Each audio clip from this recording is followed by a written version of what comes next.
And thank you very much for tuning in. Sorry, Instagram followers, this phone has no SIM card. So it depends on the Wi-Fi. Na Wi-Fi yenyewe ni kama ifiki huku nje. Hata hapo kwa iPad tunabangaiza tu. Sasa nikijaribu kwenda live ni kama tu kuwasumbua kwa sababu ona. Wacha tu nijaribu. Ikizima aya na nyinyi pia mzime, sawa? Let me just try going live for my fans on you know I'm that one celebrity who has all her fans jeered. And I know all politicians are now online. And then we have to finalize this fight because, you know, I'm not a fighter, eh? I'm an executor. I mean, I don't have time for fighting with people I don't even know their origin, their destination, their ambitions, their educational background. We just met here. So, sorry guys for keeping you waiting. I had to sort out my other things. I'm at home in the village. And when you can hear my voice, I've not been able to go into studio because I had to explain myself almost 1,000 times, which made me very uncomfortable. I did not understand why I have to keep on explaining myself. Well, number one, yeah, I believe all of you have moved on right now from my relationship, just like I've also moved on from it. It's not existing anymore. I want to tell you that I walked out of that relationship back in June. I will not go into details because that's not bread and butter for now. And I really do have to thank you very much, very, very much for being supportive and sympathizing with me, laughing at me, mocking me, making fun out of me. Okay, some of them, sincerely, were equally made me laugh, okay? And in life, we always have to pick up ourselves from where we are. The energy I derive in a failed relationship is I keep on learning. I learn new things. I learn new human beings' behaviors. And I'm a person who takes risks. I really did enjoy my marriage. I did. I enjoyed my wedding. I don't regret anything. Anything. I don't. By the way. And for a matter of fact, I did my wedding on my birthday. Just in case things go haywire like they have, I celebrated my birthday in a big way. And I want to thank everybody who was on board, everybody who invested emotionally, financially, because people invested in that wedding. Some invested in the relationship. But then I want to break the news to you and tell you, sorry, we have to pack our bags out of that relationship because it was not relationshiping, yeah? You know, I'm that one person who I don't force issues. I don't force myself onto things. When it is not working for me, my dear, if it's working for you, then I don't know. But when it's not working for me, it is just not working. Reason as to why I don't stay in toxic relationship or relationship I don't understand is because my money is in my head. And the moment I allow any man mess up with my head, then he's messing up with my pocket. Unless you are a billionaire and I just have to sit at home and wait for you to bank money in my account, then I can take your bullshit. But when I equally still have to pay my bills, take care of myself as a woman, and take care of my children. Remember, I'm a mother of 5. I have 5 children. Depending on me, I'm their mother. In as much as the 2 boys, we are co-parenting with the father, with the fathers. The other 3 girls are entirely mine, but the 5 children are mine. I also have a life to live, okay? I have Esther Akothee to take care of. I have my family. I have my mother. I have my father who see me as their only daughter. Okay? So, I'm not apologetic on anything. I will not apologize on anything. If the relationship did not work, baby, it did not work for me. If you thought it was working, well, it worked a few days. And when the mask fell off, I could not stay there. What exactly was I staying there for? So I managed you guys. By the time you never saw Dennis on my Instagram or my Facebook or anything, that is the time that I was managing on my exit clothes. Because, you know, don't just wake up and start come on social media and start parading your relationship and saying, oh, these people will kill you. Come on social media when you are ready and completely done with that relationship. Okay, so that when the people are trolling you, they do not understand whether you are hurting, or by the time you are giving them the news, you've already walked the journey and you're actually very done with that relationship. But if you come on, this is piece of advice. Don't you ever parade your pain on social media. These people can finish you. Because there are people who already equally have so much pain in their lives. Their relationships are not working at all. But they just manage it for social media, for people, for likes and comments. Couple goals. I don't have couple goals. If couple goals is not coupling inside this home, it will not couple on social media. No. For who? For people who have never even tried relationships. For people who are in situationships. For people dating people's husbands. For people who have given birth with people they don't even know. For people, man, keep social media a place for entertainment, not a place to pour all your messes. So, just to let you know, thank you very much for carrying me through. Well, I hid from you. It was tough, off cameras. Baby, it was tough. It was tough. And when I realized some things, I had to pull out so fast because I was like, oh. And like I told you before, when you hit 40, some of you are still young, and you'd wonder how Akothee move on so fast. Baby, I'm taking care of my bills. I don't make decisions based on hunger, okay? I make decisions based on emotion at that particular moment, how I feel. I was in love, baby. I fell in love, and I found a perfect match. Why not walk to the aisle? If it did not work again, we walk back. Like I told you, I am not leaving the market. I am the market myself. Why would I leave my market? Mono ngato tingtanalona. O tingtanalona. Kadu kota yudo ka space opong. Tunakanyagana tu hapo. So, for those who are coming up with ideas of, Omosh was a Pakistanian, that is totally wrong, man. Kijana wenyewe ni Mswiss. I met him in Switzerland. He had come to Kenya, I think, 3 times back in 2019. And then again, I think 2 times in 2022, from what he told me. And then I met him back in July in Switzerland, okay? He is Swiss, born and raised in Swiss. He comes from a family of, he comes from a dysfunctional family. The mother is a single mother of 5.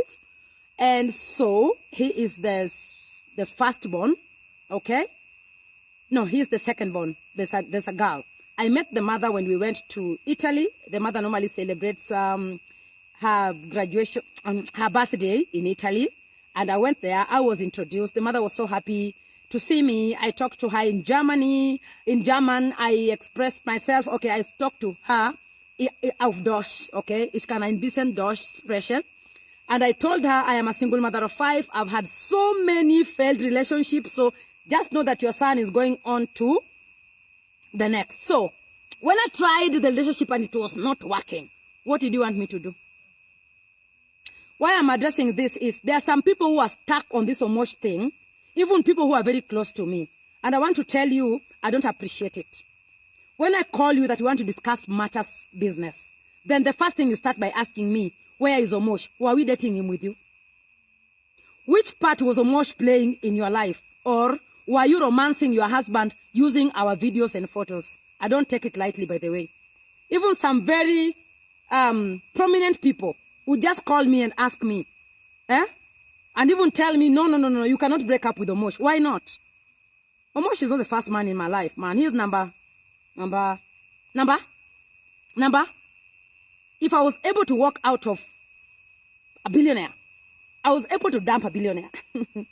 I was able to walk out of a marriage where I had children. Okay, the other one I did not walk out. I was kicked out. Sorry. Poleni, nimeharibu mimi sipendi kusema uongo. I was kicked out. But then with Baba Dominic, I walked out. With Baba Oyo, hiyo ilikuwa hiyo sijui kama nili walk out ama nilisukumwa nje, hiyo pia siwezi kuongelea. I don't remember. Okay? So, the truth of the matter is, for me, I don't beg for love. I will give you some of my airtime, but then when I realize unaanza kukua bullshit, I can also be a biggest bullshit you've ever seen in your life. So, from today henceforth, it is done and dusted with Omosh. Okay? Now, Omosh mimi ndo jina nilimpatia. Hakuna mzungu anaitwa Omosh, simply because he was an early riser. There was nothing tagged along that. For the people who are talking about Pakistanian, I don't know what. Why I'm bringing this information, because some two boys think that I'm just available even for them. I saw some walking with placards. I want to marry Akothee. I want to marry Akothee. Uko na balls ya kumari Akothee wewe? Wewe unaweza kucontrol hii empire wewe? Ama unataka kuadoptiwa in the bedroom? Tuheshimiane mimi ni rika karibu ya mama yenyu, so in as much as my relationships are not relationshiping, let us not go there. My fans, thank you very much. Omera lauru jok malungo Moshe wall kanyo lauru jogo bro keto gimane berni, okay?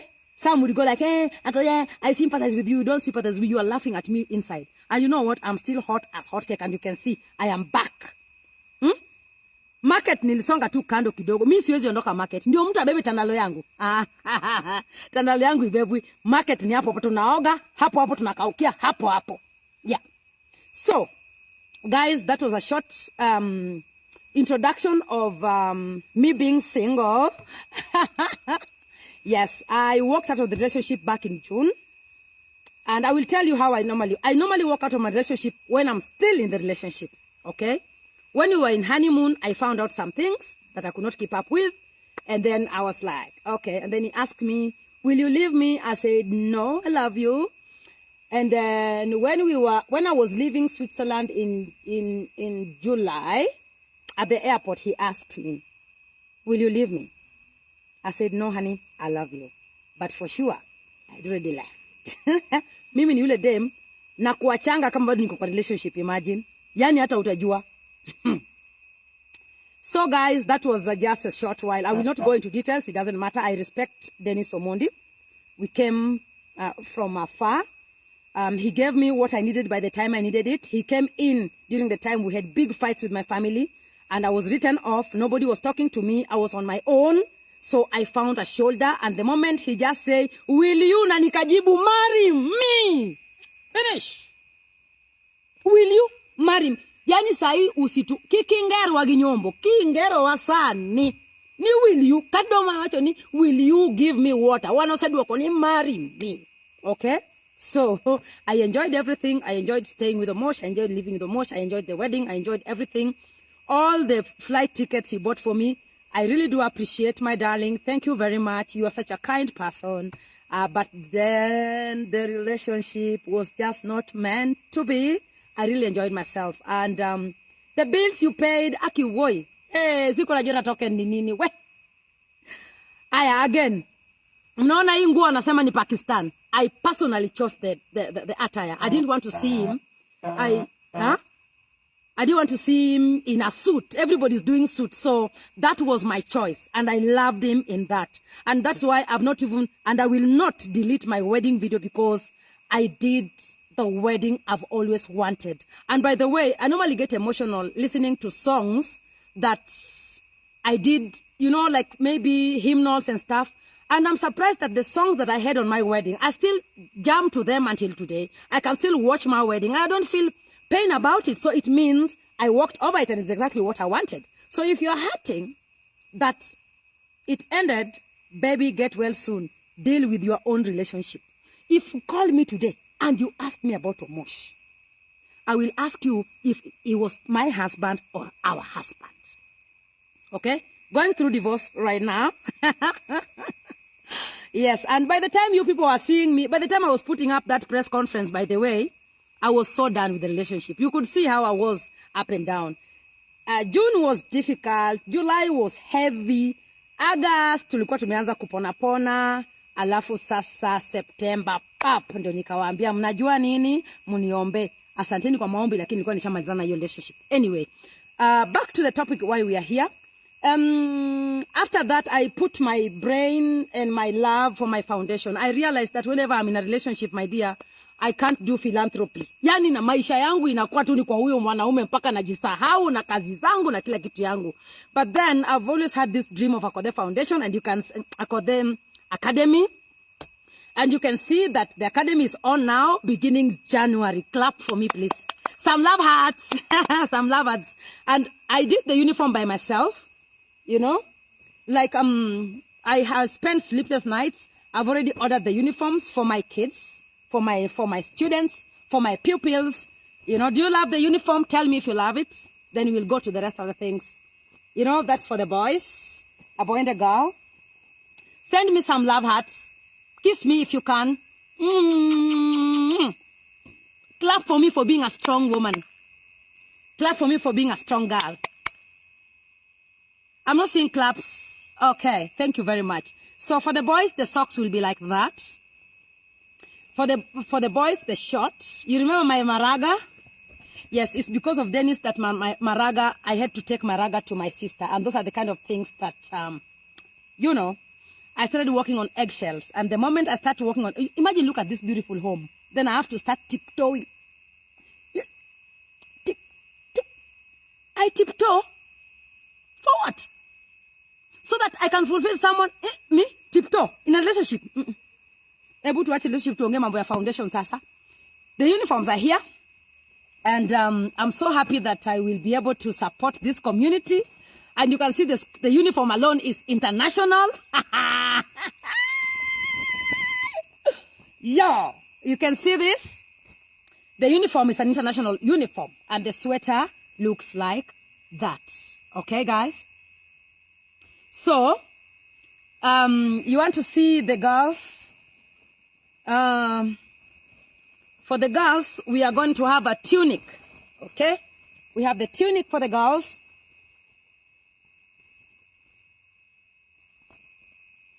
So, tunic for the girls is right there.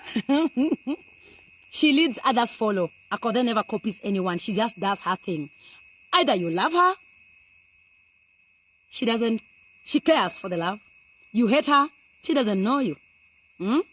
So, actually, those who are using my name for clouts, you will start paying. Have you ever heard Akothee mentioning anybody's name?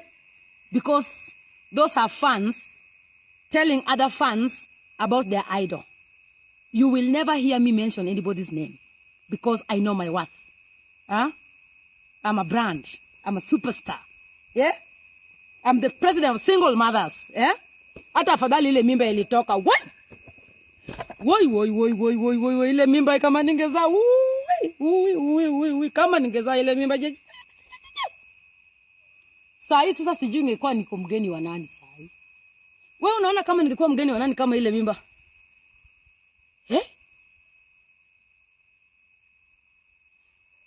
Kama ningeza ile mimba. Kama baba Alpha Mtobala anatoa kitovu, jamani, ningekuwa mgeni wa nani at 40. Naanza kukimbaza sana na mtu at 40. Unajua sasa lakini huyu Mungu huyu. Lakini huyu Mungu saa zingine akona jokes zingine. Aliamua tu akasema asubuhi tu akasema hii kitu hawezi kaa hapa. Toa akatupa huko. Da bedo wendo ngai luo. Kadi na nyolo nyathio mondicha. Mayo. Saa ingekuwa kesi ingine. Ningetoa huyu mtu kwa skin yangu namna gani? Guys, you know what I learned, As women, sometimes we are not real to ourselves. Sasa mbona sikuishi kidogo kwanza kabla anyway, when he came into my life, I was ready for a baby, okay? I was entirely ready for the baby. I was ready for a baby. Na ndio maana yake by the time Omosh anakutana na mimi, nilikuwa nimeenda Ulaya kununua mtoto because I have the money. Okay? So, alipokuja alipata kama niko tayari, unaona? Si ati nilikuwa mjinga. Nilikuwa niko tayari mimi kuzaa. Lakini sasa ya wape njoo. Sasa kangekuwa hapa hivi na tumata kutoka kama baba yake anazunguka hapa kwa hii komba. Ningekuwa sasa baby number what? Wangine kadi ilunga no choto maber nya josi. Wangine kadi na alwo korale pigilepa. Anyway, to cut the long story short, sitaki mtu abebe tena hii mambo ya Omosh 2024. Hii mambo tumemaliza nayo. Si ndio nimewambia? Hiyo relationship haikuwa inaleta. Mimi haikuwa inaniletea. So vile ilikuwa inaniletea, sitawaambia ni nini ilikuwa huko because mimi sitaki kuosha my dirty linen kwa. Sasa alafu nikishawaambia ndio Nikishawaambia ndio nini ifanyike. Sasa ile mumeshamuokota, mkamutukana, mkampeleka, mkazungusha. Omaingata ni beno ya nyomera. Omondi ni meno ya Kenya. Omondi ki.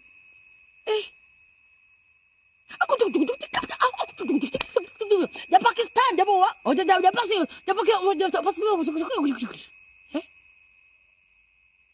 Na wewe huyo mtu unaishi na yeye. Unamjua? Huh? Anyway, guys, we will be holding classes on narcissistic disorder, okay? And bipolar. It's bad. It's bad, bad, bad, bad. So, so nyinyi mjue tu kwamba hiyo kitu haiko na we are moving on to the next, eh? Yeah, so that's the tunic for the girls. And before my phone goes off, aki wo intalia kama hii phone itaenda off. Is 7 minutes na vile TikTok huwa inakula.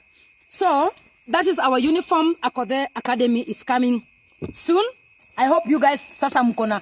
Watu walitengeneza content na harusi yangu, wakatengeneza content na heartbreak yangu, na bado niko tu hapa. Na content ndio mimi. Nashukuru. But for the women who are jumping helter-skelter with Akothee's failed relationships, you know very well you are in messed up situationships.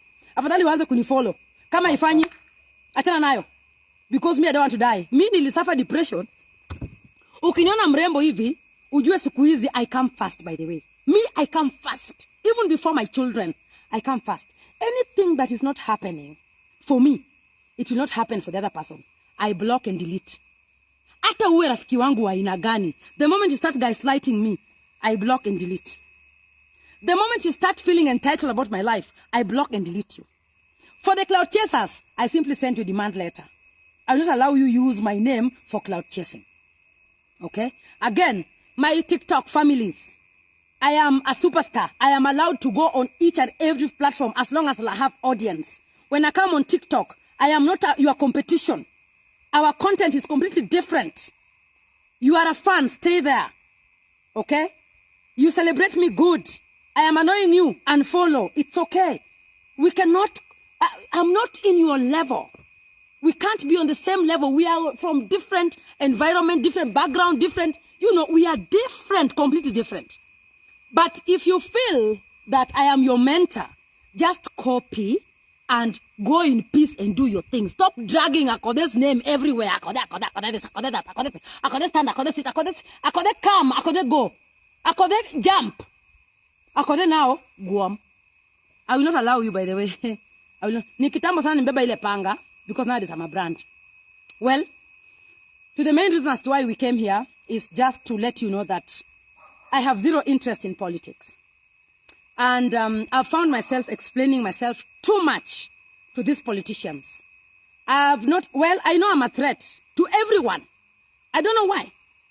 I don't know. Maybe anaga krembe catch. But I want to say it today once and for all. Respect my bread and butter. Respect myself. Respect me as I respect you. Hao nyasema invite live. Mi sijui mambo ya TikTok toka hapo sijui. Wachana kutuma hiyo invite. Sasa nikuwa invite hapo ukuje useme nini? Unasumbua screen. Respect me the way I respect you. I respect our leaders. But then some things happened a few months ago since I was appointed as the brand ambassador of Migori County. Well, I am a marketing consultant. I'm a brand strategist.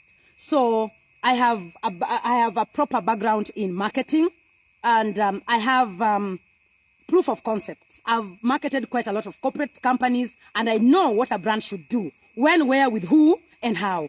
The fact that I'm marketing Chandaria Industries does not mean I cannot meet the owner of another paper manufacturing company. The only thing I can't do is I cannot touch another paper company. Okay? I'm the brand ambassador for Skyward right now. Let me just teach you a bit of branding. I'm the brand ambassador for Skyward right now. I cannot touch another airline. Okay? It's called conflict of interest. And that one can make you lose your contract. But it does not mean that I cannot say hi to the CEO of another airline. Imagine, I can't even mention. Can you imagine? So I've been in this branding for the longest period. I think politicians do not understand it. Okay? Again, I am a marketing consultant. I have a business. I have businesses across the country. I am the CEO of Akothee Safaris. I am the CEO of Aknotela, a marketing agency. So you want to tell me because of politics, if your opponent want to book with me, I should not go in because you people have political issues. Huh? The only thing I know is I do not stand for any side of politics because all my fans belongs to both sides. For me, I'm a national brand. I don't even know those your politics things. I don't even know who is where. I don't know. So when you have an opportunity to have a photo with me, do not use that photo for your own benefit. And your people now are running around with this photo. Yeah. Amesema women. Kwa nini mnanipatia tu women rep? Kwa nini? Munaona tu kama mimi nimetosheka na women rep. Mbona msiseme Akothee for president? Kwa nini mnanilimit? Mbona mnanilimit kwa women rep? Kanye mneno karamogo? Now kia ngobet nadnadi. Huh? And then also, anyway, I don't want to be emotional about this. It's just about my brand. I'm a superstar. People ask for photos. People ask to take photos with me. I can't say no. What they want to do with the photos is none of my business. But now it's becoming my business because some are misusing the photo to just show their other side that now they have me on board. It is wrong and stop it. The people who are taking photos are genuine. I think so because I'm a genuine person. But they're psychopaths. They're campaigners. I don't know who is campaigning now. By the way, why are you people campaigning now? Let me ask politicians. Muna campaign na vile vitu mulituambia mtatufanyia hata mjafanya. Sini juzi tu mumeapishwa. We have 4 years. Mumeanza kucampaign saa hii. When will you do your mandates? What are your KPIs? The people are waiting for you people to deliver. Huh? Me nitaamka na ile panga. I will not allow you. Then, now I'm receiving threats. Ati unataka kunikataza kukanyaga Migori. Unataka kunikataza kukanyaga. Unataka nianze kutembea Migori kama nina upele. Because of politics. Anya Migori, onyola Migori, no nyoma Migori dak no tama. Agedo Migori ka. Keno Migori ka. Ema kele dichua madada koda. Ka. Edala na ka. O kinyal tama nyono Migori. Awacho ni kawono kendo kin. Again, when I was supporting Turkana, all the Migori people are like, you are in Turkana. Why don't you come and support our people? You are in Turkana. Now I have come to support the people. Politicians wameanza kupanic. Munataka aje? I have zero interest. Mimi hata nikiingia politics hii is for wananchi because I have everything. Mimi sitaki loan ya kujenga nyumba. Mimi sitaki chochote. I'm just doing my thing to my capacity. You can see how I'm marketing Migori from the bottom of my heart. I really do appreciate my governor, His Excellency Dr. George Mbogo Ochilo Ayako. Daktari gave me energy. After everybody thwarted me, well, I get emotional. Everybody saw me as a loser. Everybody saw me like someone who has nothing to offer. When I walked into his office, I asked him, Daktari, what can I do for Migori County? One word. He's a man of few words. Aduani wakel ndege Migori ka. Aduaroni mondo airstrip ni wayudie commercial flights. Joge na sandore. Those were Mheshimiwa's words. Akupitisha. I asked him, Mheshimiwa ndege ni dwaro karango. If October would be better. And I told him, I've heard you. Na hizi mguu zangu konde ndogo, I knew where I was going to get that flight. Because back in 2019, if you go, they normally say, internet never forgets. Internet yenyu, are you forgetting tu mahali Akothee anatembea uchi. But the things Akothee has done, hizo internet huwa mnasahau. Go and Google Akothee in Lichota airstrip back in 2019. You will realize I went with the same proposal and approached the previous regime of Governor Obado. Yeah? And told him we should be having flights landing in Migori County. So Daktari facilitated me together with his team, and we started by building the terminal building. When I went to the airstrip, I found that we have 100 charter flights landing in Migori airstrip every single month. Yet, tourists were sitting on the floor. There was no toilet at the Lichota airstrip. All the tourists were going to Tanzania. None of them knew about Migori. I went and I interviewed all of them who were sitting there every time they found me at the airport. I could see planes landing there. And I asked myself, what is impossible? So, all these other politicians did not know what was happening under the ground. They were just quiet. They were just quiet. Then when they just saw the date was dropped that we are launching the airplane, pap, kila mtu, nilileta ndege.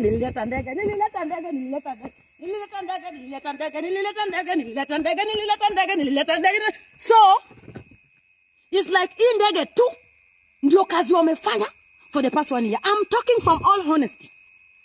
His Excellency Daktari mwenyewe, hata he is not even taking credit with it, which is okay.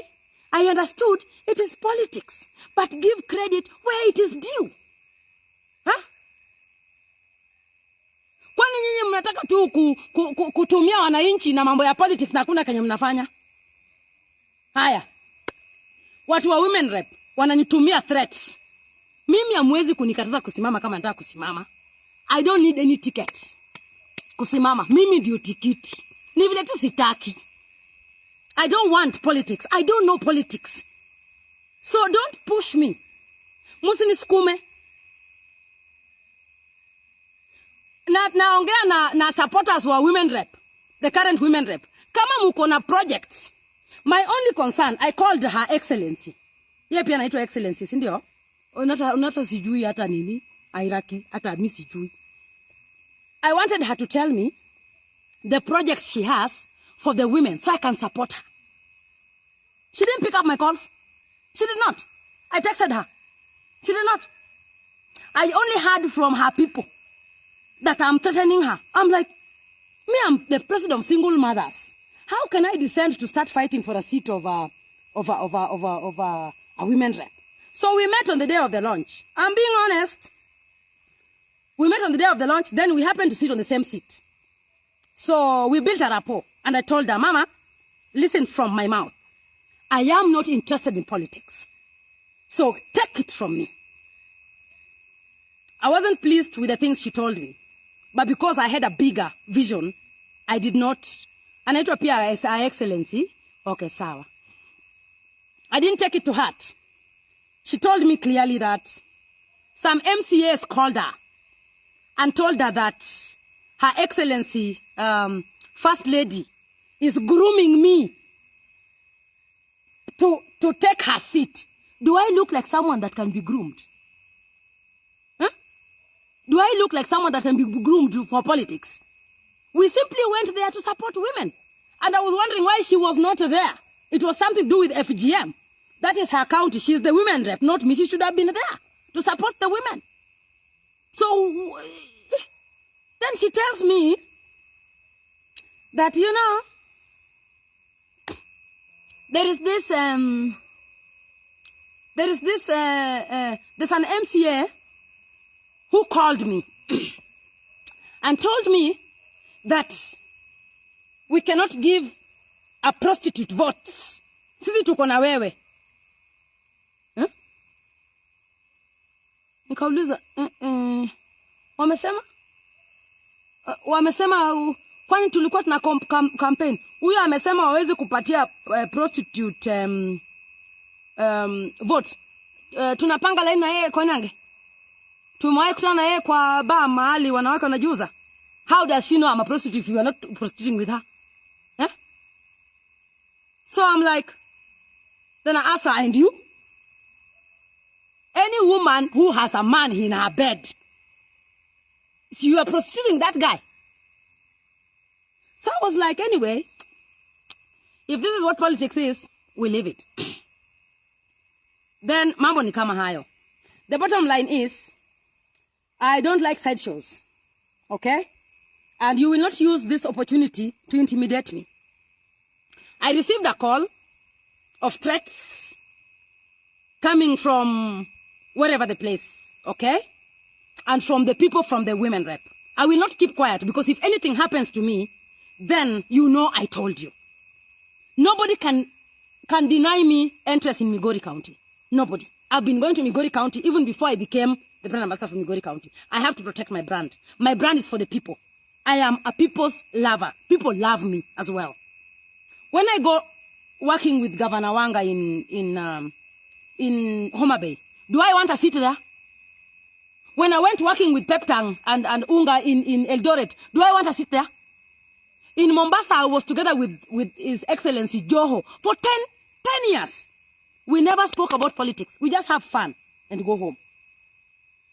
Governor Kingi is my friend. Right now, he is in national government somewhere. We don't talk about politics. And I am a resident of Kilifi and Mombasa. I pay tax there. Governor Sonko is my friend. Why didn't I vie for a seat in Nairobi? He would have supported me. Governor Nyong'o, the Nyong'os who loves me. I was working for Lake Region Economic Block. I am one of the eminent persons. Although siku hizi siendi huko kwa sababu kuna concept yangu waliiba huko. Huh? Why are they not saying I want some seat there? Why are Kisumu people not insulting me? Migori huyo kodu. Why are Kisumu people not insulting me? When I go to market, that place is called what? The fish market. The other place is called what? Kitmikai. Why are Kisumu people not insulting me? Huh? I'm asking a question. When I'm taking food to Turkana, I have a feeding program in Turkana. Right? Why are they not threatened? Migori people, answer me. Unemugua da ugola kutucho ukona biya support Migori. Kase biro kato kuro udo teko marianya. Okabu yenu. Okuboyanya nya sachela dag. Abiro yanyo hehe. Bro yanyo usal. Abiro roko la amadao. Yeah, Dunga Beach. Side shows. No. All of you have your mandates. You have budgets. Okay? You have budgets to work for the people. Nyinyi muache kuniweka hapa na kisirani na mko na allowance na salary. Mimi siko kwa salary ya government. Ndio mkuja mnichokore akili. Nyinyi mnaweza kuemploy watu wanakati chini computer kazi yenu kugossip left right center na kupanda ndege left right center kuzurura tu. Alafu nataka kuja hapa kunisumbua. Mimi sina salary, mimi pesa yangu iko hapa kwa akili yangu. Kwa hivyo uwezi kuichokora. I have to transfer the money in my head to my pocket. Then from my pocket to the bank. And back to my pocket. I have no time for sideshows. I love my people. I love Migori County. I will work for Migori County outside politics. I'm not working inside the government. I'm working with the government, county government of Migori County. Sasa, endeni muambie, hao watu wenye wameanza kukampeni saa hii. Kwamba number 1, Gimata Machung Migori Yonge. Number 2, I am not interested in politics. Tokakumedo soka ni. You are telling me that time is ripe. But my brand is telling me it is not yet time. Okay? It is not yet time. So don't push me. Again, don't limit me. Just leave me alone. I have zero interest in politics. I've said it the last time. Kachaka yudo jo Migori kuketa gurube umu ketago. Muchi wa pangla. Kiana kode. Some of these politicians are my friends. For example, Honorable Nyamita is my friend. He supports my foundation. Just the other day, he sent me 50,000 to buy paints. Sasa nisimsalimie yawa. Ngamonye onarangi ma foundation kikora mose. Then now the pictures we took. Hey, his people. Sasa hii picha moja tulichukua tu juzi. Sasa juzi tu imekuwa mayo.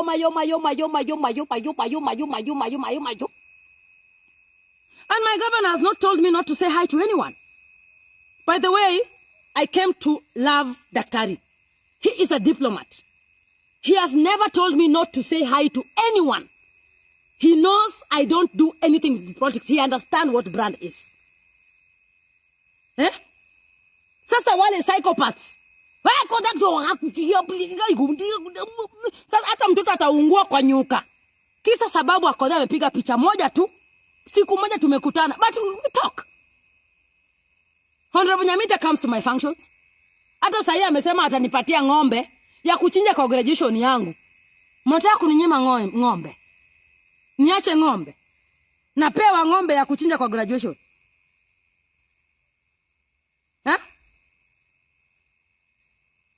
Hapana. Migori adagi. Nitajisimamia. Adagi nyasachiel. Okabo yienu. Okubotama nyono Migori. Abiro digeton. Chungbe okubotama. Sama wiye abiro goyo nadwa chung. Tabiro chung. Topoka wacho. Wifa ango gitira matino tino. Angi kama chungo. In kingi ya neno kanyalo chung. Achung kawacho nuango. Do I look like I can be elected? Makana dak botama ni.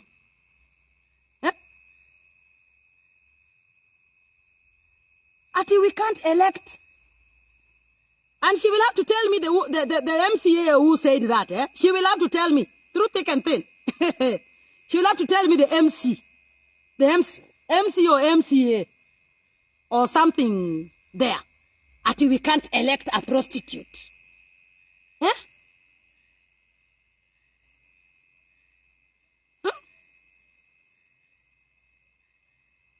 Okay.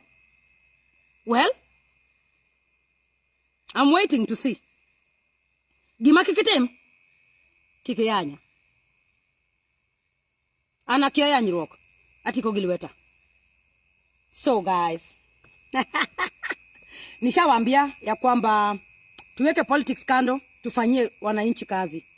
Wawere urugiweche mang'eny mag dondruok. Kama mmekataa kusalimiana saa hii na tuko na 4 years, mtafanya kazi namna gani? Leave me alone. Allow me execute my mandates. I have deliverables. I have my KPIs, my key performing indicators. One of them is not campaigning. I'm here to market Migori County. And to package Migori County so that investors can come back. Uba kite mutogi kumoko my investors nuriembo mobe. Kigogul Migori. Kiani nyachumoro uok ni kia nyakadala. Kigogul Migori, the unborn baby. Kigogul Migori, kiani they have found it. Kia jok modere. Yani Migori is just known of bad things. Then now when we are just now trying to then mumeanza tena na politics zenyu za ujinga hapa. Koro udwa keto nyithiji sani chako betore gi bete kai. Udwa keto nyithiji sani we chako betore gi bete ka, causing an enmity for nothing. I think Migori people should be taught on what politics is all about. Daku go urukura kokuche. Inge manangama igochone. Uto mae ukecho chamo ka politics rumo kuwe ni jomudhi keto we kodi konyo. Kato geno ku semiyo gi komno, geno gi chako gimanyo kom mama. Pogitio kana kisichako manyo kom ma 2027. Unataka upatiwe seat 2027, 2023 ushamalizana nayo wewe.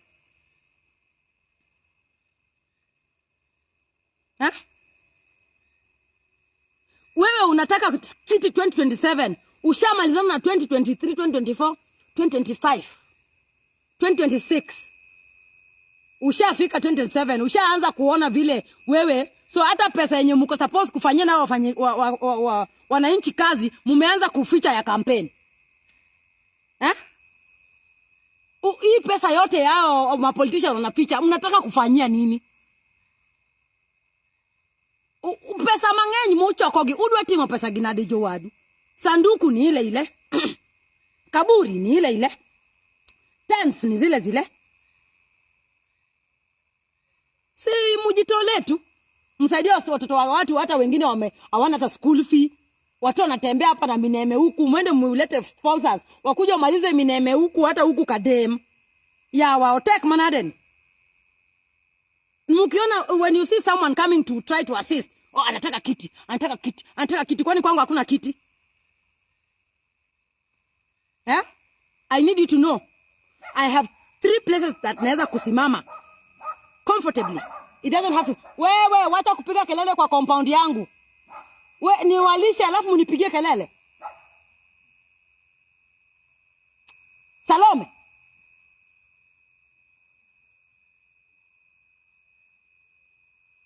Nimesahau nilikuwa nasema nini?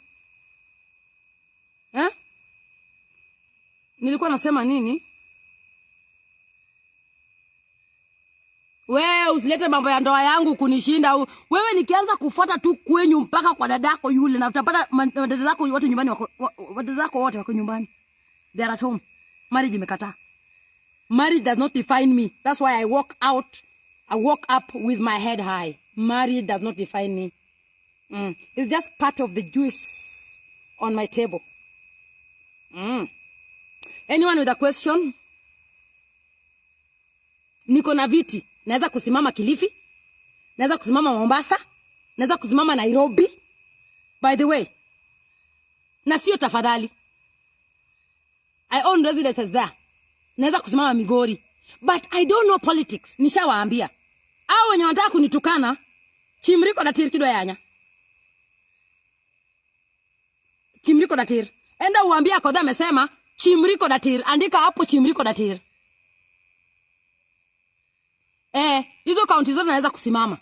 Hata naweza kusimama president ya hii country kwani ama running mate ya president ingine kwa sababu hii country na wenyewe. But again, you see, I hang a lot with Mama Ida. She has no problem she has never even tasked me about politics. She has never asked me about politics. She doesn't even question me to whom I hang out with. See, I was marketing Western Hotel. Na Western Hotel ni ya His Excellency. Na wakati huku kulikuwa na vita. I am a brand, man. Na hoteli ilijaa. Musini limit. Tusisumbuane. Migori nimeongea for the last time. Migori politicians tumeongea for the last time. Again, if you take photos with me, direct your people clearly. I will start sending, if not my red card, then my marketing fee. All the Migori politicians, you all have a budget. Tafadhali naomba mfanyie watu wa Migori kazi. Tumechoka na shida. Wa all gitagruok. Ana all achieg ni all gikonyo. Watinge uru Migori malo for once. We won't wilegi politics for once. Wakel investors, wakel sponsors, you know, we bring Migori to the next level. Tonga madoyanya. I will deal with you. Send those threats. Tutakutana tu. Hakuna shida. Yeah. So, kwa hayo machache, someone has a question? I'm tired, yeah. I am. By the way, my graduation is coming soon. And I think I've decided to do it at home. So I can celebrate with the people of Migori. So they can know that I finished school. Kwa sababu nilisomea tu hapa Kisii. Someone is asking.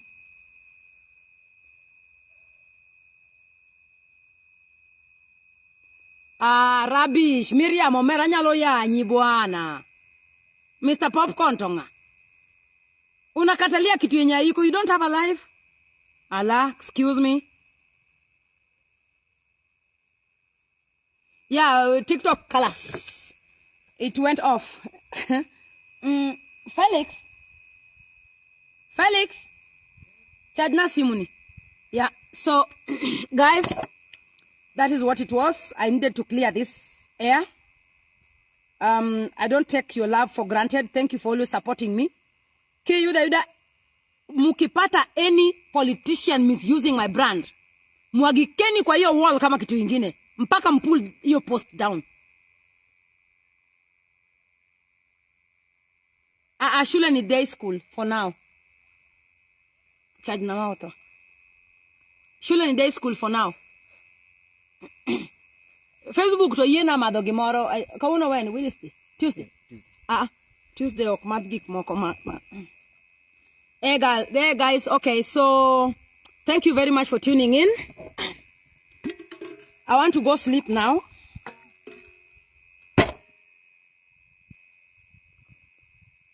I love you too.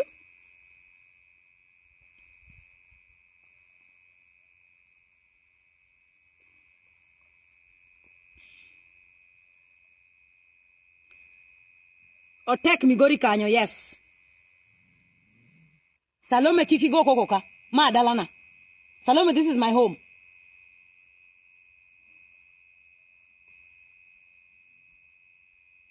Have you applied for the jobs? I'm so happy that now I have a new title. Director Akothee Academy. You see, me in a relationship, Aki, guy. I don't know what I can tell you, but that thing is just not thinking. Aki, sukudangani. It's just not thinking for me because I think I'm too focused, man. I think I'm just, I don't know. I don't know.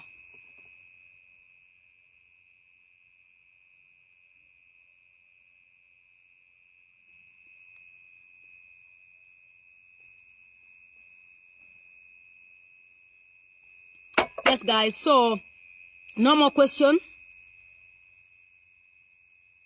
Thank you very much. Yeah, thank you. Thank you so much. Shule is located at Rakwaro. That's the first branch. We are looking into opening so many other branches. Okay, you guys didn't tell me if you like the uniform. You know, I chose an international look because I want, you know, this school, just watch. Just watch. Just keep your eyes here. Because this one is going to be my husband, by the way. This school is going to be my husband. I'm going to put all my energy here and make sure that I give these children the best. Okay? Relationship ni maachia watoto wangu. But kumbuka mimi si mawe. I have emotions and hormones running in this. It is blood and flesh here, Siwezi achia mtu relationship. Niachie mtu relationship kwa nini? Why? Why should I leave relationship to my kids? When are they dating my people? Kuna mahali imeandikwa. Why is it that your mother was giving birth to you and she was still together with your husband? Cha mambo yako bwana. Mimi huwezi nipangia maisha. Mimi usipangiwi maisha. Niachie watoto wangu relationship. Kwani wana date watu wangu?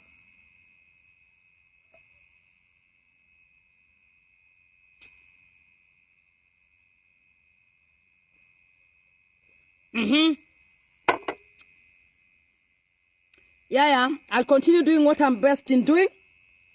Nobody can stop me. Nobody can intimidate me. I don't fear death, by the way. I only fear it's the nature of the death. But I don't care. If you want to kill me because you think I'm a threat for you, you have not won. You've not won. Threatening me?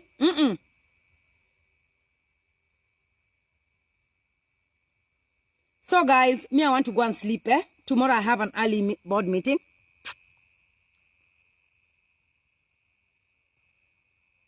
Yeah. Thank you very much. I will join politics when I'm 60, not now. So like, ebu waulize kwani age gani haifai kudate? And by the way, mukiona tu mtu anapost mambo ya Omosh kwa hiyo page, report. We have to move forward right now.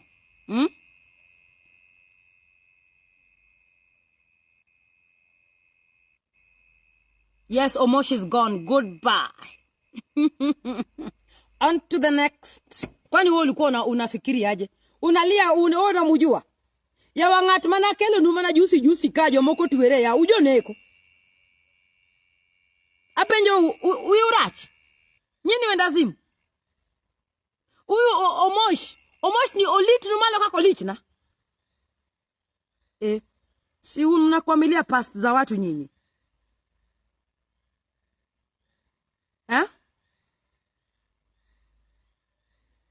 Ngoja nauliza. Mwache kujifanya bwana. We kama ulikuwa na date ndani ya relationship yangu nimeshakwambia nishatoka huko. Mimi siko huko. So you have videos and photos. Continue romancing yourself with them. Me, I left that thing not time. I'm on to the next. Yawa we urach. We move on swiftly. And at 40, we do not suffer heart attacks. Heartbreaks. Heartbreaks to my child were 20, 30. Apo 35. Na koni niwe dir butaka. Igir Canada.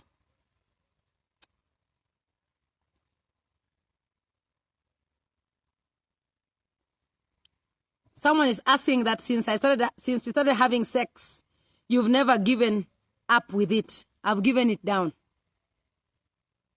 Is it your sex or is mine? Do I know what you're doing with yourself? We penja mofu. So you can go and count at how long did your marriage last? 0 days. 0 days.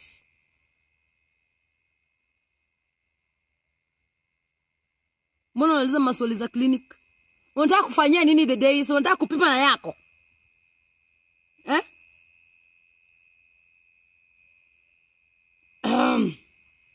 Okay guys, I need to go sleep. You know, simu huwa inanisumbua macho. And hii makucha, okay, siku hizi nasumbuka sana na makucha. Mali natengeza makucha yangu Nairobi, huwa najaribu kuambia. By the way, wacha tuwaambie story. Ngoja nione tuko na nini ngapi. Aya. I want to tell you a genuine story, and I want you people to answer me exactly what this boy's intention was. Should I tell you the story?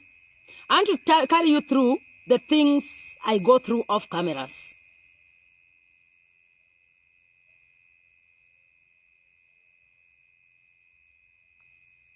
Ati? Naulizaje?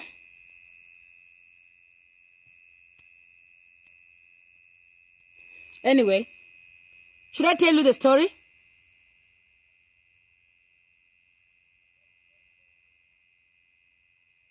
Okay. So, I have one of my producers who is a very good producer and a very good songwriter. Okay? I'm so disappointed. I will tell you for free. I treat him very well. I always treat people very well, but I've also seen quite a lot on the streets. So, now since we launched the flight, I said, I don't want my producer to arrive tired. So normally he takes the bus to Rongo to record me, my dad. You know, it's easier for me here because I'm quite busy. And when he did a song, I promised him that when I will be opening the academy, he will be the music teacher for extracurricular. It's called extracurriculum or something like that, yeah? To train the children songs, because my academy is academy for talent search as well. And I promised him, like maybe 3 years ago. So for me, I had the vision with me. Then he lost his computer. I don't know, that's what he told me. That he lost his computer and therefore he wasn't able to mix my songs at the time I wanted them. He had to go to other studios. And I didn't feel comfortable with my songs being mixed in other studios where I didn't record. So I've always had have an iMac. Felix.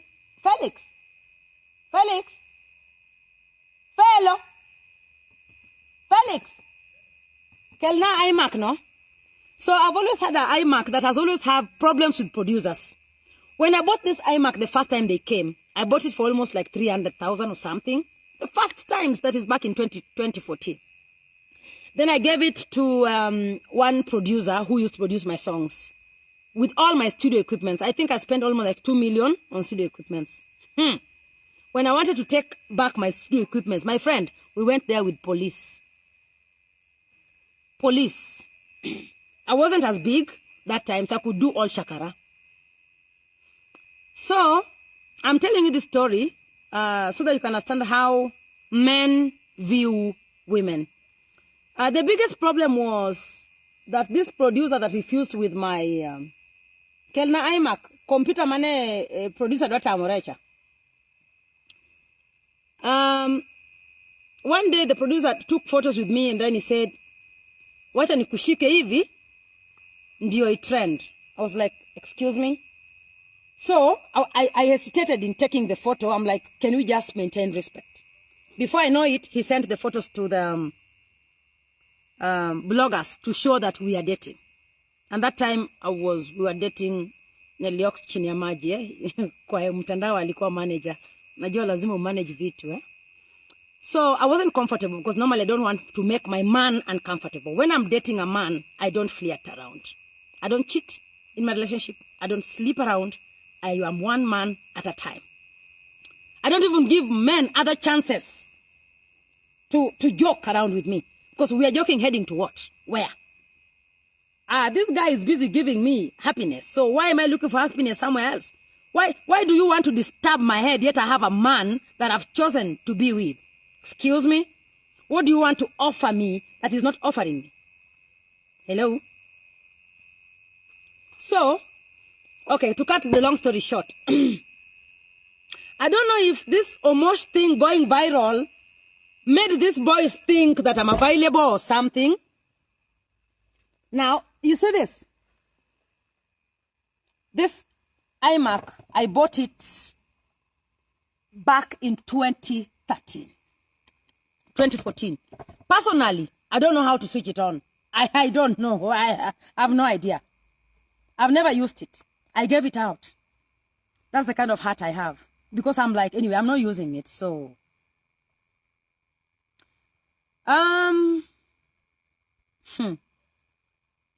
So while going to Mombasa,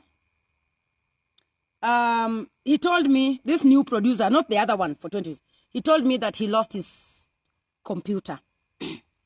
Then he sent me a quotation that he has, I don't know, 22,000, and he wants me to add him some more money. And I'm like, I didn't lose your computer, so why should I buy you a new computer? It's your business, not mine. The money I'm paying you for the songs, you should buy your own computer. Then I remembered, in my studio in Mombasa, I have all the equipment that I'm not using now. So I told him he can go to Mombasa and collect the things in my studio and support his studio. When I will be ready, then I will need them. Okay? So he went to Mombasa immediately without contacting me, and he called me in Mombasa. I was away, and nobody could open the door for him. So I had to alert my employees to open the door for him and explain to them that he's coming to pick up 1, 2, 3 in the studio. And then, you know, he can now get himself the computer. Tell me, who on earth will ever give you such a thing without writing anywhere if they don't have a good heart? Okay? So he asked for a laptop, just a normal laptop. I lent him this. I didn't give him. Why should I give him? I helped him with this to continue mixing songs and doing businesses so that he can bring it back to me. I'm expressing to you my disappointment and what these people normally do to me off cameras. Then they will be the first people to run and to Edgar Obare, to blogs and say, oh, I did this, I got it. Now today, I'm also telling you how much employees frustrate me off social media, off cameras. Then I was like, okay, we go to Mombasa, I want to record my dad. Then he was like, okay, would be happy to do that. I booked his flight. He was flying for the first time in his life. He's a good guy, according to the period we've worked together with him. So I wanted him to have that experience. We sat together with him. And then we arrived in Migori. I had a whole busy day. He saw how busy I was. So we came home. I've released most of my employees to go for leave because my children are coming in December and I wanted them to have energy when you're coming. So I didn't have anybody to cook. I have to cook for myself. And so I'm alone, by the way. I'm alone in this house because Nellie's in Nairobi. And then I remembered immediately, oh, it's getting late. Now, this guy, something just told me, I'm all by myself here. This is a man. I can't share with him the same house. We are just the two of us. Okay? So I opted to go, for him to go and join my people down there. I have a guest room down there. I have a guest quarter down there where my photographers normally sleep. Well, I cannot clean it for them. The employees clean it. And that's where my driver sleeps. And that's where my security sleep, my police sleep there. So it should be a clean place. When my manager went to tell him that he cannot sleep here, the guy changed. He adamantly refused to leave the house. Remember, we were just the two of him, with the two of us. In this house, as a woman, will you sleep? Where utalala? Mimi personally, with things going on, so I started thinking, huyu jamaa anaweza kuamka akasema, oh, Akothee did this to me, saa ile mashitani zake zimeamka. Okay, I just became, nowadays I'm just suspicious. I don't know, I'm just suspicious. I thought, huyu jamaa zikimpanda usiku nimpate upstairs. Alafu nikatae kufungua mlango, aanze tu kupiga nduru, Akothee wanted to rape me. Mtanisikia kweli, si mtasema, Akothee want to rape a small girl, a small boy. So in my thoughts, I was just like, you're not going to sleep here. Again, nobody allocated him the room. He just went and chose one of the rooms. I'd taken all the beddings to the laundry. Because I'm cleaning the rooms, disinfecting the rooms for my children. It's a special time for them. So I don't want anybody in my children's rooms. I don't have a guest house here. These are my children's rooms. I normally am very, yani niko tu, mimi tu ni selfish tu kwa brooms za watoto wangu. Kuna tu venye, naonanga tu ni kama, it's my children's bedroom. Jamaa amekataa ku check out. So my manager told me, he has refused. He has refused. So you want to sleep here? We locked the door. Tufunge mlango. Mimi na yeye tufunge mlango ndani ya yeye. Not me. So I told my manager to check him out. So he said he cannot go and sleep in the servants' quarter. He has class. Okay. So he said that they should have told him early in advance so that he can organize himself. Kumbuka jamaa amepanda ndege sasa class. Manager, the COO is my brother. Hey. Unasema manager yupi? Neliox. Kama ni Neliox analala kwa bedroom. Sawa, sasa tutonge mbele, what a distraction. Sasa nikaanza kukua na hasira. I started getting angry, I'm like, is this the same guy that I know? Na nani alimuallocate bedroom? Na ni bedroom gani amechagua? Nani amwambia enda alale huko? That day there was nobody to cook for me and I was tired. So I had bought for them late lunch. Na mimi sikukula maana chakula yote ilikuwa mbaya. So mimi nimeenda kuwanyo kwa my mother-in-law. Nimeenda kukula kwa kina Jared huko. I called Jared's mom and I told her, I want to come and eat your food. Ni uongo, there was nobody to cook for me and I was lazy. So I went to wanyo kwa kina Jared. So I drove. Then they had eaten late lunch. So I didn't know. He is a man. He could organize himself. There was nobody to cook. So niko na drive na nasikia. Okay, akasema apewe one night. Yani this guy insisted to sleep. Even one night. That one night could turn it. My stomach refused. Nowadays I'm suspicious. I'm suspicious with everybody, including myself. Watu wamenitenda.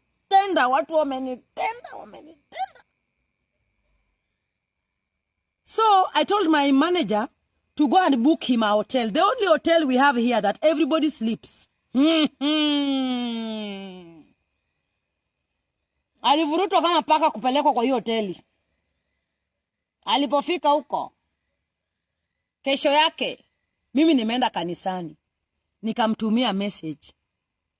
Nikamwambia, hatuna mfanyikazi. We don't have a chef even to cook for me. Tutajipanga kichali-chali.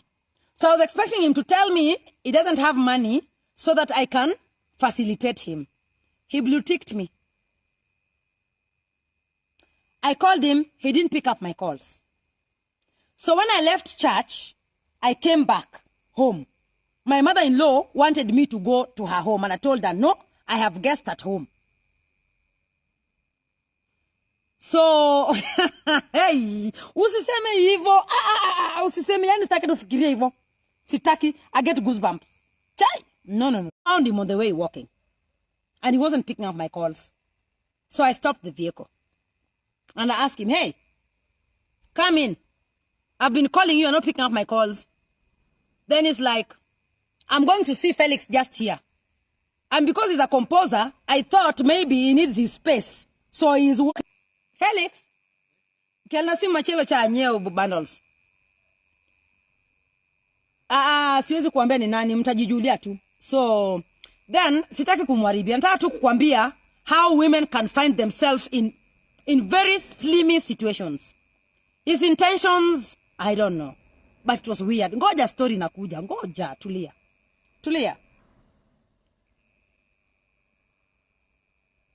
Then, akakataa kupanda gari yangu. So I'm like, okay. So I went home. He said he's going to see Felix. And I have another gate down there for employees. So I thought he was going to go in there and maybe come up. So I finished cooking. I called him, he didn't pick. His phone was ringing, he didn't pick. I was like, okay. Then the guy is safe, happy where he's sleeping.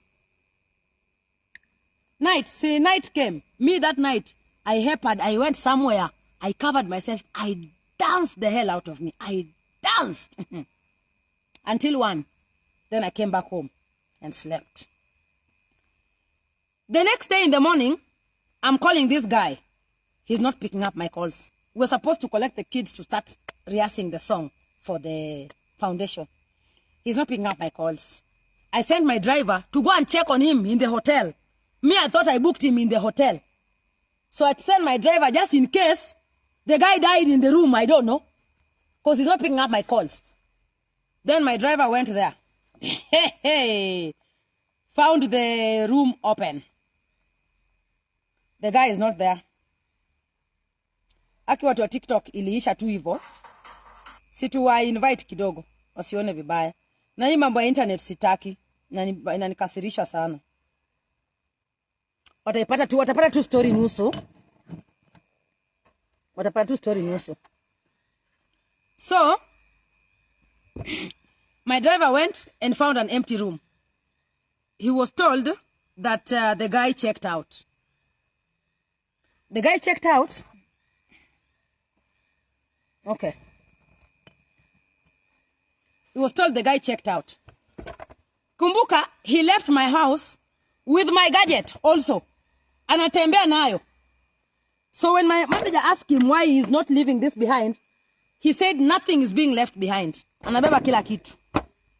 Not a problem. She is my producer. Sawa. So when I had it checked out, I panicked. Network ni mbaya. Woi. Sasa nifanye aje? Mnaniona sasa? Unaenda koro. Network kendo. Anyeu.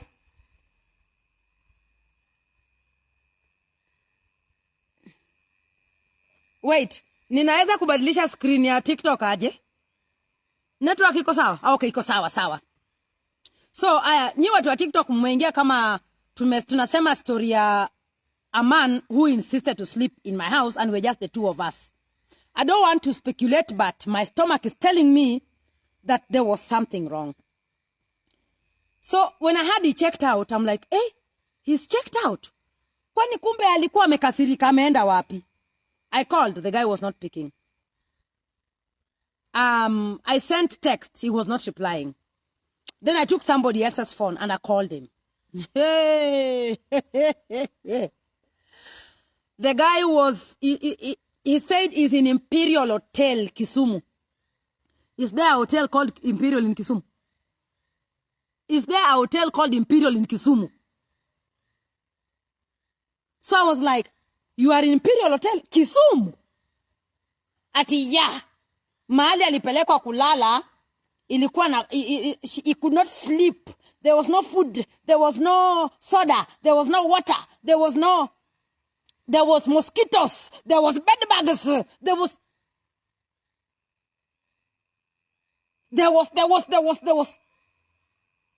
It was not comfortable. It was not his class.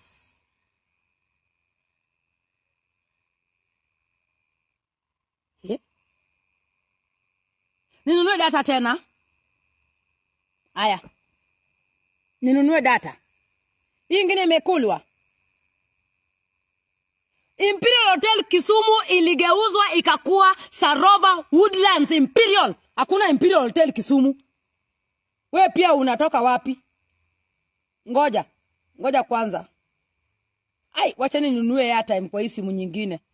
Sijui ni personal.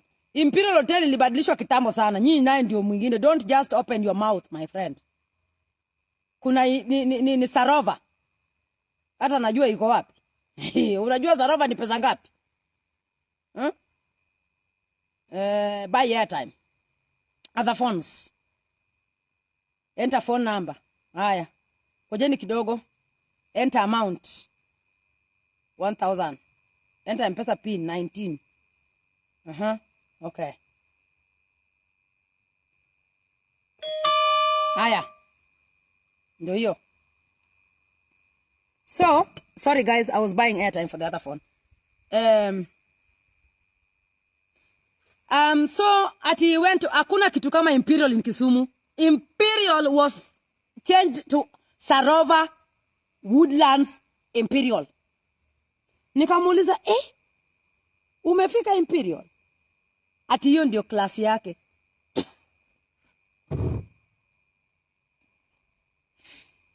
Jo class yawa, jo class bro nega, jo class. Jo class. Nikamuuliza umefikaje Imperial kutoka Rakwaro? Yani iko mbili.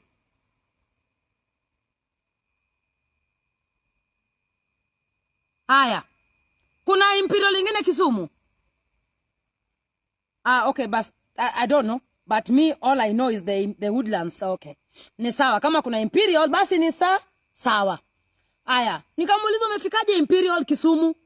Akasema, I took a taxi. Taxi. You know, I am surprised because I know the person I'm talking to. So hii kupanda, sasa nikaanza kufikiria, umepandishwa ndege leo tayari klasi ishaenda juu. Wewe uwezi lala kwa hoteli kama hizi hapa ya Rakwaro. Wewe ni Imperial and above. I was like, okay, now this guy has class all of a sudden.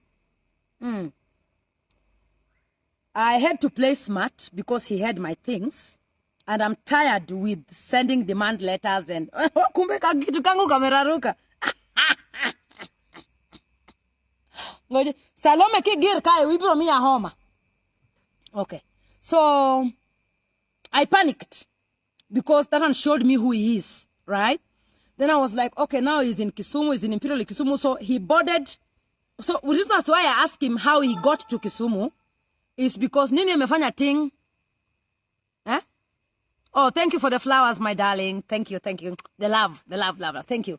So my worry was this, and that's why I booked him a flight to safeguard this. Okay. So we had to trick him.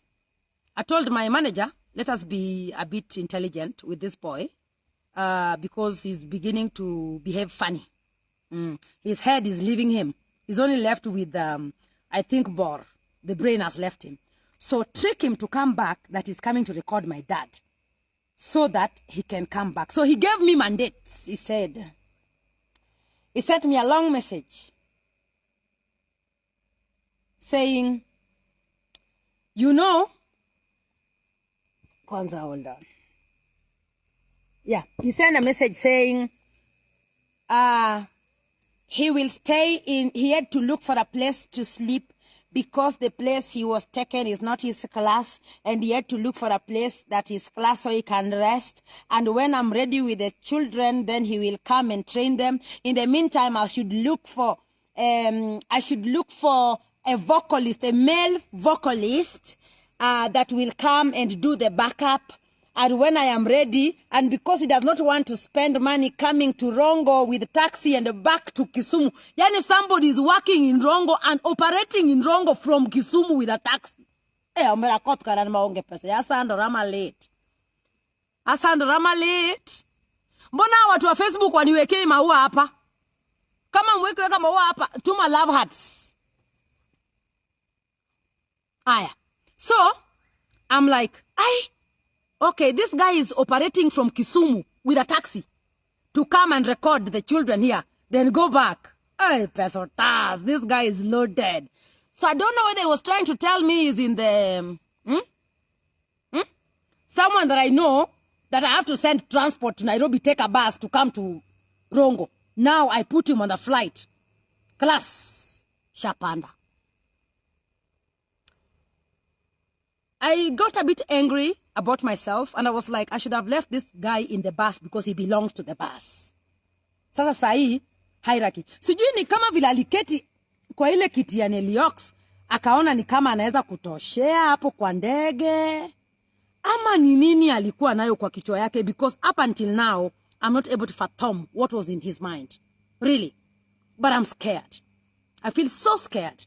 And I think my instincts were right. So, we tricked him to come back. So, he came back so happy that he's going to record my dad.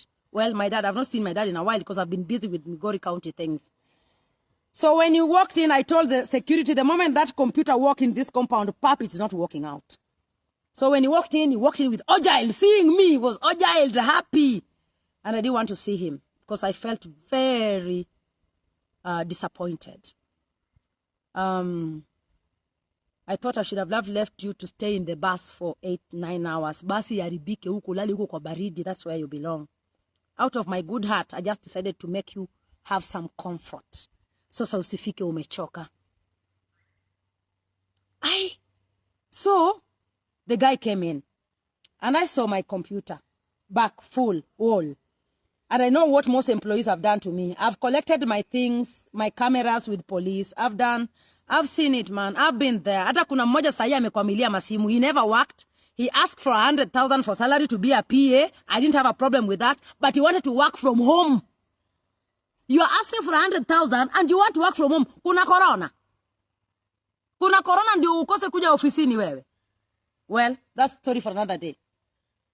So the guy came in. I saw my laptop. I told my manager, please pick up the laptop from him and any other thing he asked for my studio, and ask him that we will call him once we have drafted a contract. Remember, I was going to give this guy a permanent job to be the sole teacher, music teacher, not music ya class, music ya kubangaiza ya hapa nje. Because nowadays, for you to even employ anybody coming to work with a school, they have to be under PTA, right? Something, Teachers Service Commission, or whatever the case. Ningotaka kumpatia tu a hustle side job. So I told the manager let's go straight up.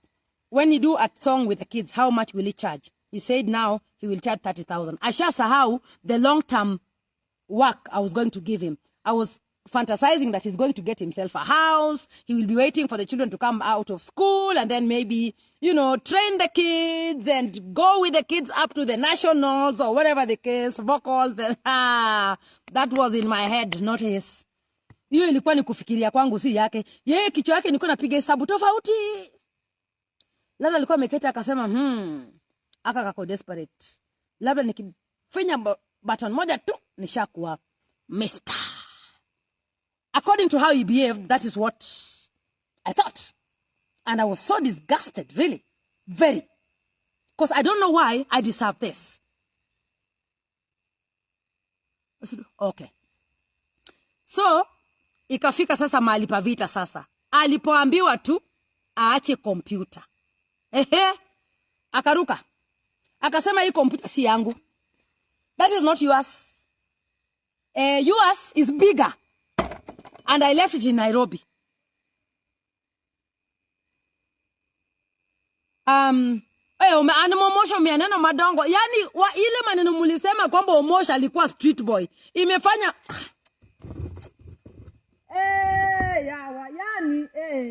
ginorachana yani ginorachana sana. Yani nasikia tu vibaya. Sana. Omosh nyako omboto nema nani onyalo kuta chikore gik moewe omboto. So alipoambiwa awache kompyuta akasema hii kompyuta si yangu. Yangu aliniambia it is dead and it is not working, ameiacha Nairobi. Sasa aende na hii anaenda kutuma yangu. Akothee ni nani? Kamwambia you never told me that my computer is faulty. You harassed me about the password to open the computer. And again, actually during that time, we were not really in talking situation with Neliox. Unajua mimi huwa nikosana na mtu, huwa nafanya kublock kabisa kwa sababu sitaki nikilewa ama nikiwa na emotions zangu zingine ndianze kupiga simu. Mimi nafanyanga kublock na kudelete number kabisa. So I remembered, oh, he's the one who has the password. By the way, Neliox has all the passwords of my everything. He has all the passwords. So I had to look for his number from my daughter, called him and asked him to open the computer for us because imefunguliwa na jina yake.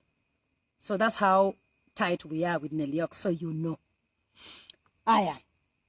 So this guy got the password na hata akanitumia message kwamba ameshapata password na amesha mix ngoma ya Mama Aida, mix. He told me I have the proof. Sasa leo ananiambia ati kompyuta yangu imeharibika, ati US ananiexplainia.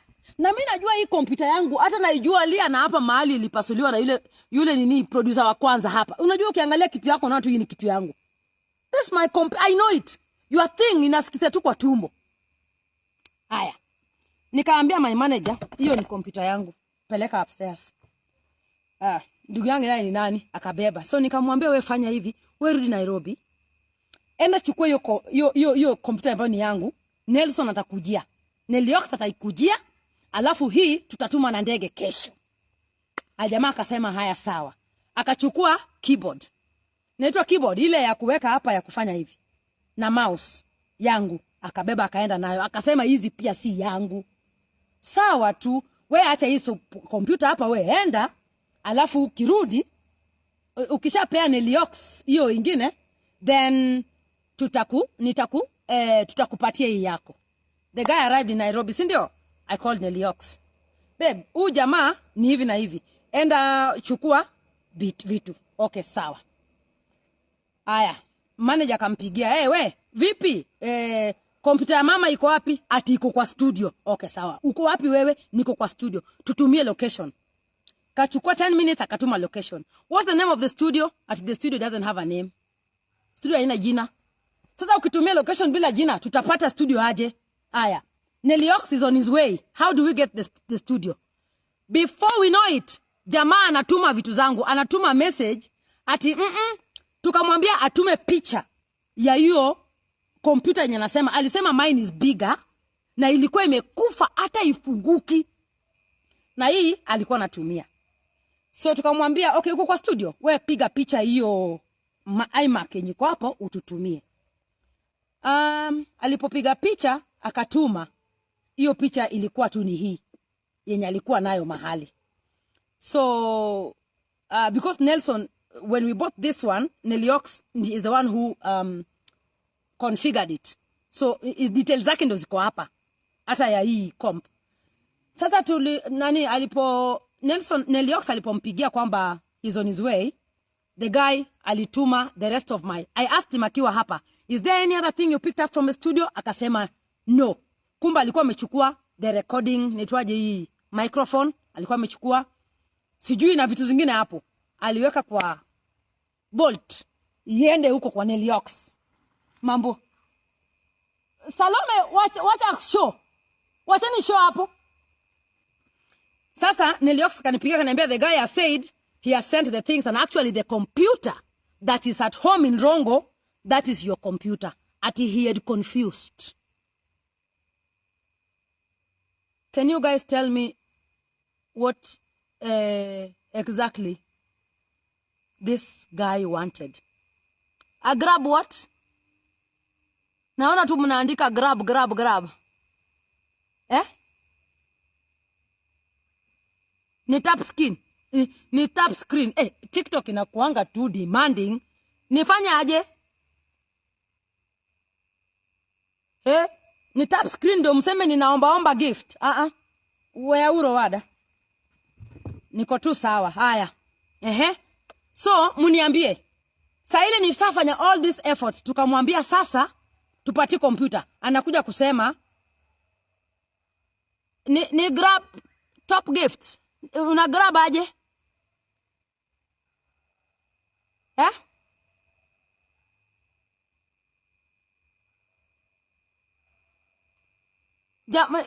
Akimi Mnasema aje? Oh, I ignore. Okay, sawa. Sijui naona wanaandika grabu, kugu. Appreciate gifters. Gifters, thank you. Wame gift nini? Hiyo gift iko wapi? Oh, Winnie ametuma flower, mwingine ametuma music. Thank you. Mwingine ametuma ignore 13 imeandikwa hapo. Pia niseme thank you. Okay, thank you fans for tuning in. Huyu mtu alikuwa amekuja kufanya nini hapa kwangu? Hebu mniambie. Oh, mtu mvolisha mimi. Hiyo kofia. Imeenda wapi kofia yangu? Nyinyi unajua watu wa Facebook pia wako on. So, can you guys tell me what ako kofia kalikuwa karembo? Mniweke kofia tena. Lakini msiweke whiskers. Ama nitoaje ingine. Yeah. So you guys what exactly do you think this guy wanted from me? Thank you.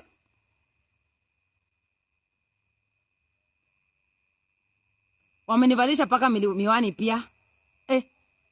Watu wa TikTok wanambwembwe. Na nyinyi Facebook mmeketi tu kila siku mmeketi tu hapa hivi. Mwenyewe mmenipatia nini? Kaflower, thank you very much. Ni coins. Kuna coins. Aya, wameniwekea maua. Aya, kofia. Na watu wa Facebook tuachane nao, si ndio? Wao niangalianga tu hapa. Kazi yao ni kunitukana. Aya. Anyway guys, wametokelezea. Ona. Wamenivalishia music ya an artist. He wanted you. He wanted me, guy.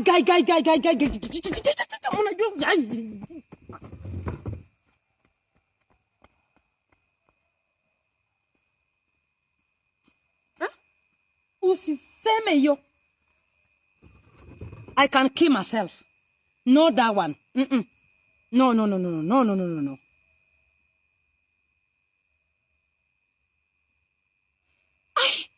He wanted me. Ndio manake alienda ku check in Imperial ndio awe class ama.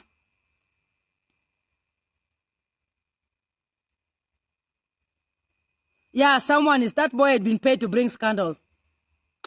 Aki msisema mambo ya he wanted me. Nasikia vibaya. Umeshaona chali mwenye you don't even imagine you can even think about that line. Hey.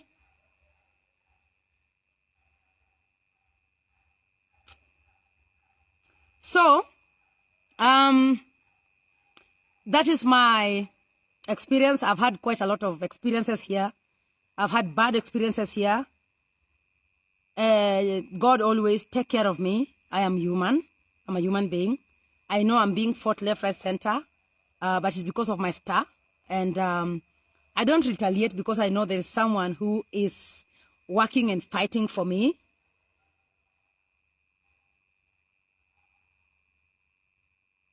Okay. Sawa. So, alikuwa anataka. Is he still working? No. So, I asked him exactly, why did you allocate yourself a room in my house? Why did you refuse to get out of my house? And why did you leave with my computer? He has sent me a long message trying to tell me how he didn't want to stress me. He saw I had a long day. I don't know. Hizo vitu vya ubichi boy hizo, man. So what I'm trying to say, yeah, I need to pray more. Yeah, I've sat on the table with people who would finish me. Imagine if this boy slept in this house. Kama angeamka aanze kupiga nduru. Ningejitetea aje? Ningewaambia nini?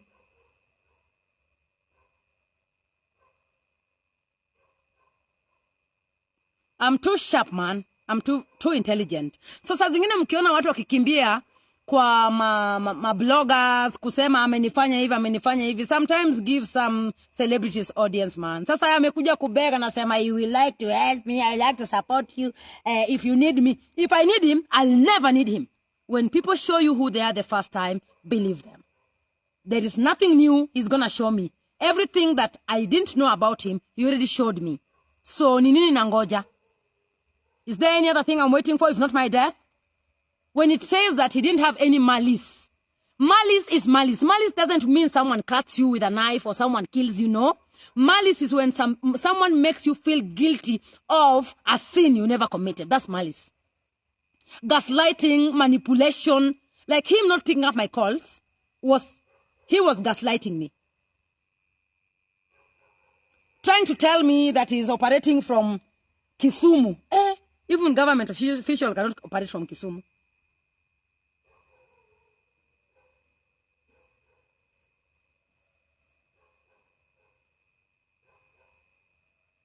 Yeah. Nowadays, nobody can manipulate me. Whoever you are. The moment I feel my space invaded, sijui nakuja na age. Hata kama wewe ni mfanyikazi wangu, sweetheart, unaenda. Yani you are going. Even if you are my friend, people that I block. Number one, if you always tell me things that hurt me, I block you. If you always thwart me in some way, I block you. If you give me silent treatment, I block you. If I call you and you don't call back, when you call me back, I won't pick, but I will block you. Because then, I really don't need you. God has been with me. God has walked with me. Yani ni Mungu tu amekuwa akinilinda kwa hizi streets. People have planned big things for me, but I've jumped all the hurdles. So whenever you are, pray guys. I do pray quite a lot. Yeah, I always kneel down next to my bed.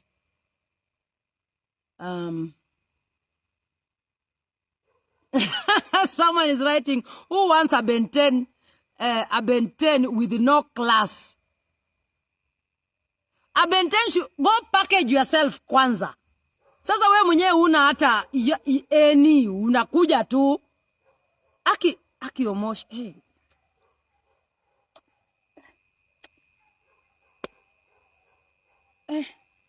Anyway, guys. Thank you very much for tuning in. I think it's time to sleep. I can see TikTokers are very, very awake. Thank you very much for it. 100,000 likes. Thank you. And I can see 1,700 people tuned in. Facebook, we were at 8,000. We are back to 4,800. Thank you very much. I love you so much. Nimeona Airbnb amenitumia maua. Thank you very much. I appreciate your commitments. And so, guys, I hope you enjoyed my live today. And moving forward, we will be talking about other beautiful, important things on this live so that we can all grow. I told you, when you leave this live, go and Google who a narcissist is. When you will be able to understand who a narcissist is, you will find yourself in a better place. You can have a narcissistic person in your family. It can be yourself. It can be your mother. It can be your father.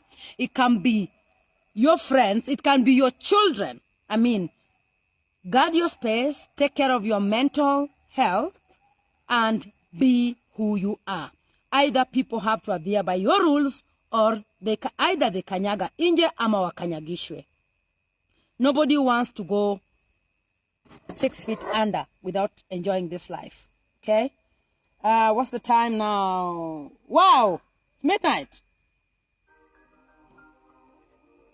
With exiting...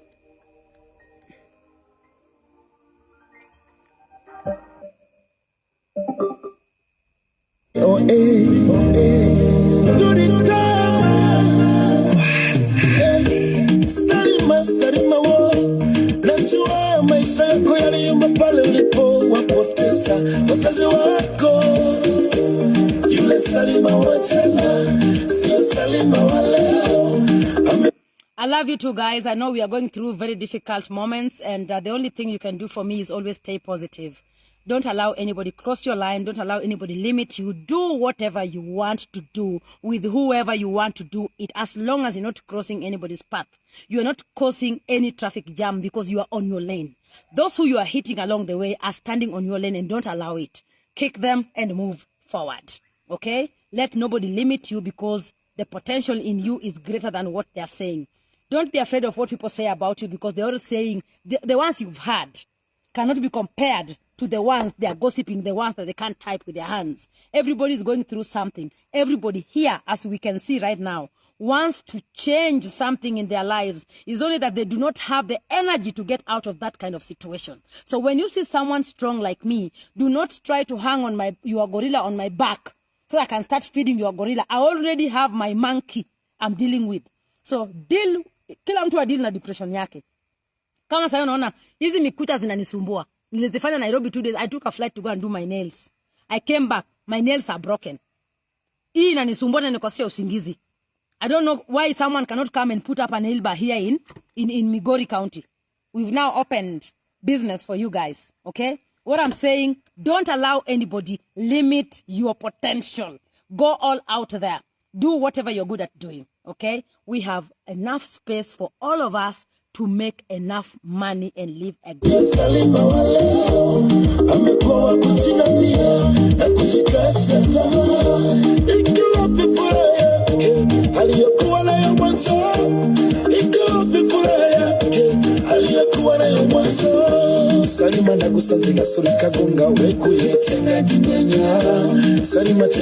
Oh, nilisahau kuambia how we ended up with the producer. Mwenye alienda kulala Kempinski. Oh, alienda kulala Imperial na alitumia taxi 6,000 kwenda Kisumu. Na akatumia tena taxi 6,000 kurudi hapa. Alipoambiwa aondoke, akasema hana transport. I asked my manager, mtu analala Imperial anaweza kukosa transport? Imperial is nothing less than, it's not 20,000 or 20 or 18 or whatever the case. So he cannot ask for transport.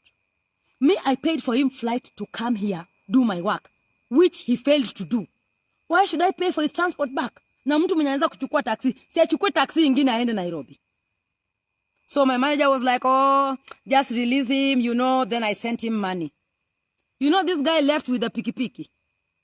When I was leaving the home, alikuwa amesimama hapo. By the way, I felt like I could puke. Alikuwa amesimama hapo kwa gate. Anangoja pikipiki. Mtu mwenye klasi yake ilikuwa ishapanda taxi.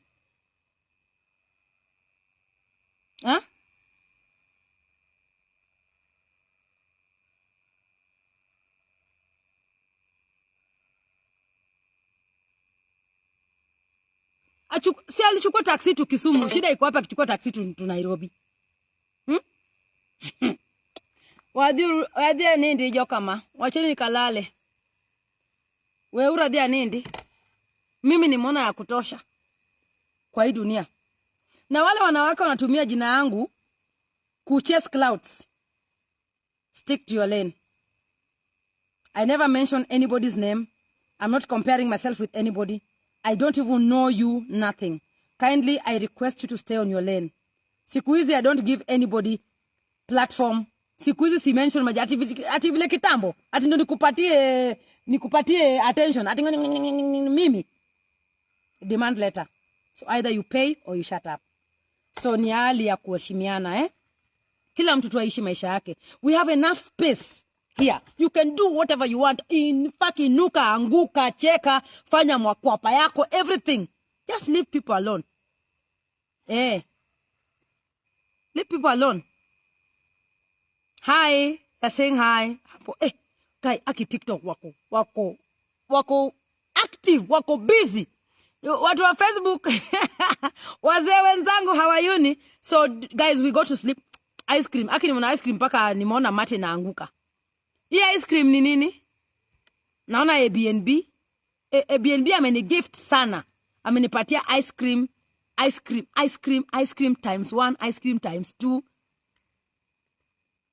Thank you. Thank you very much. I love ice cream. Hata sasa nenda kula. Wewe vile mniambia naenda kula ice cream. Umu nini maber jowadu? Umu nini maber? And you guys, you sleep well. I love you so much.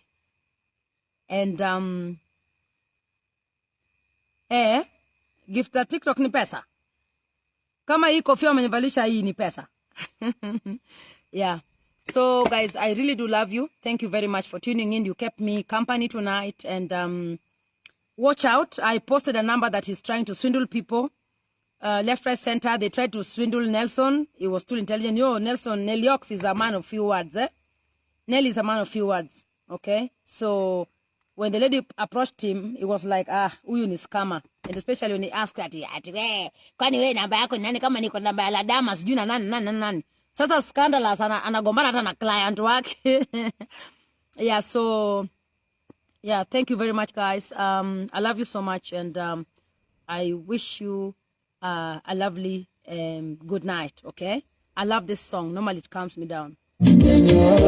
Salima chini sande uya yende,